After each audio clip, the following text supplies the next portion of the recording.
First of all, I'd like to thank everybody for coming here today. Welcome to the Pearl Harbor Commemoration Convocation. We're really excited to have you here at the Cicero Community Center.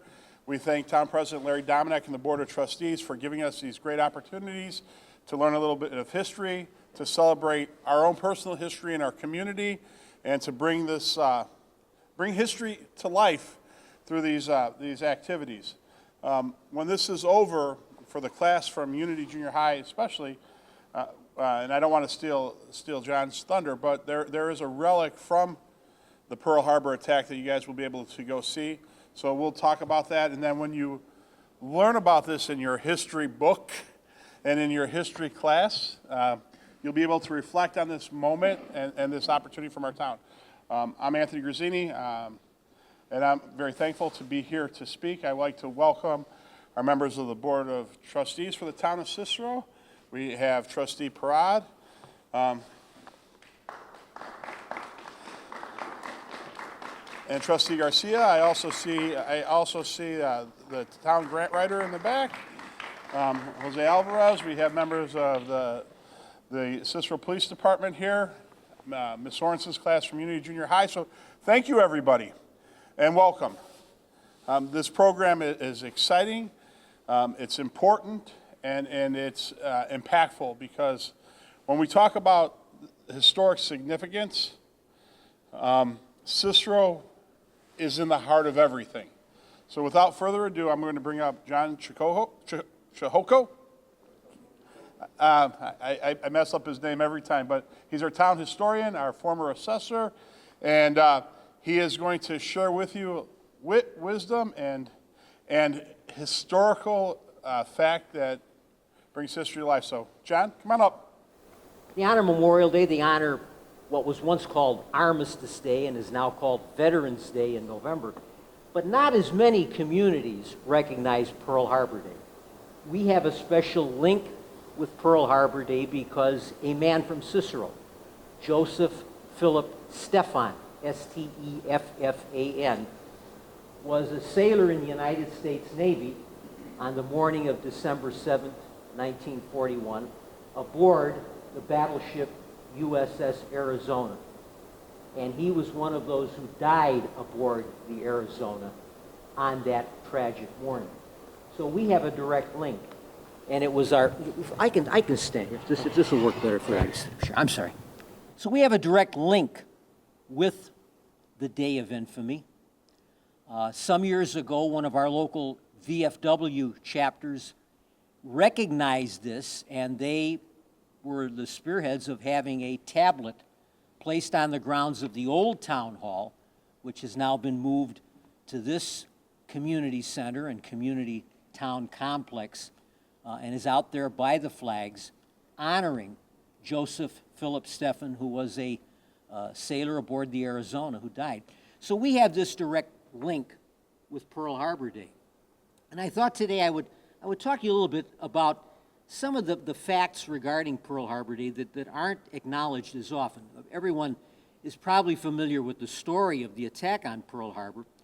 But, to begin with, on the day of the attack, there were 87,000 American servicemen on the island of Oahu, which is the principal island of the Hawaiian Islands, the capital island where Honolulu is located.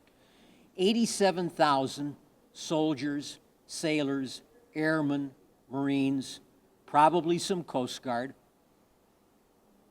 In the attack, 2,404 of them died. At least that's the latest count. They even this many years out, they still go back and recalculate exactly how many men died at Pearl Harbor. So roughly 2,400 of them were killed. So that meant that 85,000 men were survivors of the attack. They talk about Pearl Harbor survivors.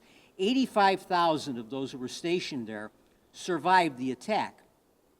Today, 16 of those 85,000 are still alive. There are only 16 men remaining who were survivors of Pearl Harbor. So in just a few years, they will all be gone. And it stands to reason, because we're talking, this was more than 80 years ago that this event took place, 83 years ago. So it gives you some idea of the passage of time and how this link is diminishing. Pearl Harbor was the principal base of the United States Navy in the Pacific. It was the headquarters of the Pacific Fleet. It had been moved there just earlier in 1941 by President Franklin Delano Roosevelt. The fleet had been based on the west coast of the United States in California, at San Diego. It was moved to Pearl Harbor in 1941. Schofield Barracks was the principal Army installation on the island of Oahu. If you've ever seen the movie called From Here to Eternity with Burt Lancaster and Frank Sinatra and Deborah Kerr, Donna Reed, it's focused on Schofield Barracks in the U.S. Army in Hawaii at the time of the attack on Pearl Harbor. And Hickam Field was the principal base, principal air installation in Pearl Harbor.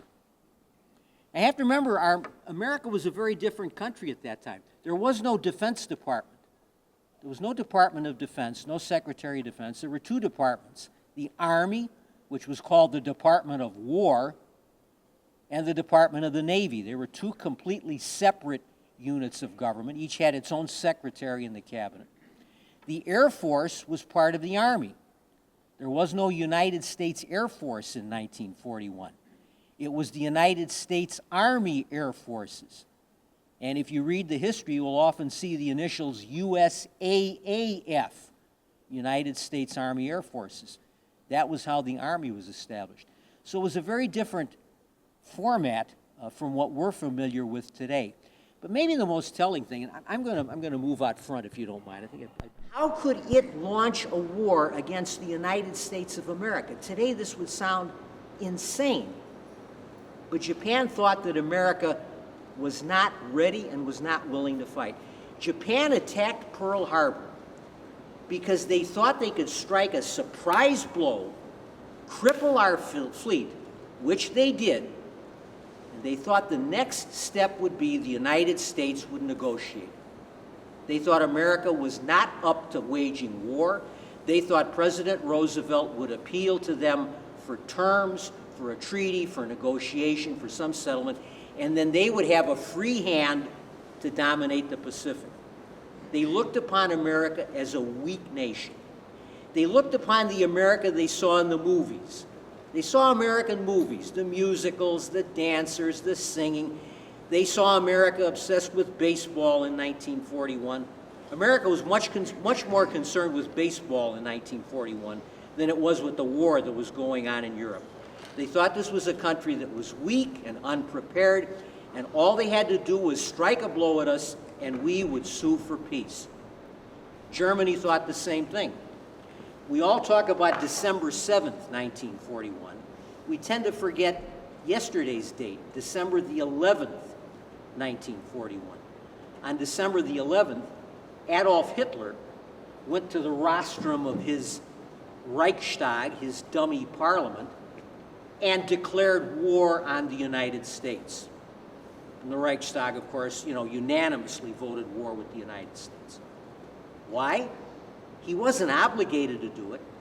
He was allied with Japan, but his alliance didn't obligate him to enter a war that Japan started. He was only obligated to declare war if the United States had attacked Japan. But Hitler, too, was contemptuous of the United States. He looked at those same numbers. He was convinced that Americans were weak.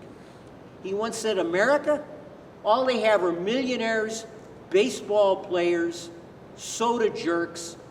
We don't have to worry about them. Well, both Japan and Germany were quite shocked with the result, because the United States didn't seek negotiation. Instead, it was enraged by the attack on Pearl Harbor. And this is one more point I want to make. Japan intended to give the United States what would be almost a declaration of war about 30 minutes before the attack. They had negotiators in Washington, D.C. They had been dragging out negotiations with the government, And they intended to present the Secretary of State with what was virtually an ultimatum, 30 minutes before the attack. This would have cleared their conscience, that they would have warned us before the attack. The problem was in the Japanese embassy, they weren't willing to use any American typists to type up this statement. So they had to rely on one of their own personnel. And this fellow was not a very good typist. So all morning, he's typing this out. Click, click, click. Have you ever seen someone typing with one finger or two fingers? You know, and it dragged on. And by the time they presented the statement in Washington, it was more than an hour after the attack had taken place. So we already knew that we were under attack. And this, of course, is why we call it a sneak attack. We were attacked without warning by Japan. The admiral, the Japanese admiral, who was in command, Admiral Yamamoto, the brains of the attack on Pearl Harbor, who had lived in the United States, who admired the United States, who liked Americans, and who had argued against going to war with the United States. But the Army thought differently. The Japanese Army wanted war with the United States, and they overruled him. When he learned that the attack had taken place before Washington had been warned, he said, "I fear we have awakened a sleeping giant and have filled him with a terrible resolve." And that's exactly what happened. The American people were enraged by the attack on Pearl Harbor in a way America had never been attacked before in its history. And they set about a course that led to victory. And that, of course, brings us to what happened the next day, December the 8th, just about 24 hours after the attack. The attack began in Japan, in Honolulu time, at about 7:55 in the morning. There were 350 Japanese planes launched from 6 aircraft carriers. They attacked Battleship Row. There were 8 American battleships stationed at Pearl Harbor. 4 of them were sunk, the other 4 were damaged. American planes were destroyed on the field, and the Japanese losses were very light. I mentioned that there were about 2,404 Americans who died, 3 or 4. Half of those died aboard one ship, the USS Arizona. And that brings us back to Seaman Stephan, whom I mentioned earlier. We have, here in our town community center, a shaft of metal from the battleship USS Arizona, which was given to us by the Navy some years ago in commemoration of the fact that a man from Cicero, a man who went to Morton High School, Joseph Stephan, went to Morton High School. We're not certain whether he graduated from Morton or not. He may have left Morton in order to enlist in the Navy, because we can't find records of his graduation. But he did attend Morton High School, was serving in the U.S. Navy, and died aboard the Arizona. So we have that, and oddly, this piece of metal looks like the silhouette of a battleship. It's just an odd coincidence that the piece of metal that was given to us looks very much like the dimensions of a battleship. 1,177 Americans died aboard the Arizona. About half of those who died throughout the attack on Pearl Harbor. And today, of course, there's a great memorial there. I know Bob Parad has visited it. He's talked to me about it. You can go out to it by boat. And they have the names of all the men who died aboard the Arizona, including Seaman Stephan, are inscribed on one of the walls. 8 battleships in Pearl Harbor. All of them sunk or damaged. Of the 4 that were sunk, only 2 were a total loss, the Arizona and the Oklahoma. The other 6 ships were all repaired, the ones that were sunk were raised, and all returned to the fight. And to give you an idea of the difference, 1,177 men died aboard the Arizona. The USS Pennsylvania, which was the flagship of the fleet, 9 men died aboard the Pennsylvania. I won't say only, because the death of every American serviceman was a tragedy. particularly for that man's family and friends. But 9 died aboard the Pennsylvania. It was back in service almost immediately. The USS Tennessee, 5 Americans died. It was returned to service in a couple of months, in February of 1942. The Maryland also, 4 died aboard the Maryland. It's back in service in February of 42. The USS Nevada, which was the only ship that got underway the day of the attack, it was stopped just getting out to the opening of the harbor.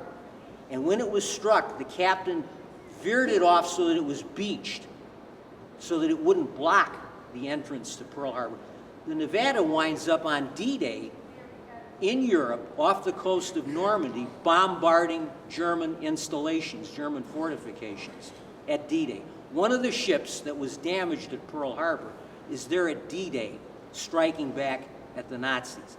And also interesting, 5 of those battleships, the Tennessee, the Maryland, and the Pennsylvania, as well as the West Virginia and the California, 5 of the battleships that were damaged at Pearl Harbor take part 3 years later in the biggest naval battle in history in the Pacific, the Battle of Leyte Gulf off the Philippine Islands. 5 of them are in a place called the Surigao Strait, where they engaged Japanese battleships. The last time in history that battleships fight battleships. It was the last naval battle in history in which you have battleships firing their 14 and 16-inch guns at one another in a naval engagement. And the United States decisively won the battle at Surigao and the whole Battle of Leyte Gulf. It was the greatest naval battle of World War II. It's probably the greatest naval battle in all of history. And 5 of those battleships that the Japanese hit in 1941 are there striking back in 1944 against the Japanese fleet. So it gives you an idea of how this comes full circle. The United States that was looked upon as weak and not a threat, by 1944, the United States is the most powerful nation on earth. The United States Army, the strongest in the world, the greatest Navy in the world, the most powerful Air Force in the world by 1944, and it all comes from this sneak attack on December 7th, 1941. The Japanese and the Germans, thinking they are taking on a nation that is weak, both wind up crushed by the enraged people of the United States of America under the leadership of a great commander-in-chief. So I'd like to, at this time, I'd like to close my remarks, as I always do, with the words that President Roosevelt delivered on December 8th, 1941, around 12:30 in the afternoon. He addressed a joint session of Congress. He rode to the Capitol building from the White House in Al Capone's armor-plated car. The United States did not have an armored limousine for the President of the United States in 1941. They had never felt the need. But with the attack at Pearl Harbor, the thought that there could be Japanese or German agents, there could be assassins, there could be saboteurs, the Secret Service was concerned about FDR, everyone knowing that he's going to leave the White House and go to the Capitol building in a motorcade. They look for an armor-plated vehicle. And they find out the Treasury Department, when they arrested and prosecuted Al Capone, the famous Chicago bootlegger, they had confiscated many of his possessions, including his armor-plated car. So they got it out of the warehouse, quickly repainted it that night, and it's presented to FDR as he's leaving the White House, and he looks at it and he says, "What's this? Where'd this car come from?" They say, "Mr. President, this is Al Capone's bulletproof armor-plated car." And FDR said, "Well, I hope Al doesn't mind me using his car this morning." Al was in Alcatraz at the time. So President Roosevelt, who is in his 3rd term, in January of 1941, he was inaugurated for his 3rd term, the only American president to serve more than 2 terms. He goes to the Capitol building and delivers what is considered to be one of the greatest presidential addresses in all history. Some people compare it to the Gettysburg Address. It's a president speaking to the American people in time of war. It is short and to the point. And I'd like to give you just a couple of excerpts from it as the president delivered it that morning. To the United States Congress and broadcast by radio to the American people. Yesterday, December 7th, 1941, a date which will live in infamy, the United States of America was suddenly and deliberately attacked by naval and air forces of the Empire of Japan. With confidence in our armed forces, with the unbounding determination of our people, we will gain the inevitable triumph, so help us God. I ask the Congress to declare that since the unprovoked and dastardly attack by Japan on Sunday, December 7th, 1941, a state of war has existed between the United States and the Japanese Empire. FDR would lead this nation to victory, to total victory in Europe and in the Pacific. Unconditional surrender of Nazi Germany in May of 1941, the unconditional surrender of the Japanese Empire on September 2nd of 1945. The war was over, and he had led this nation to victory, but he did not live to see those final surrenders.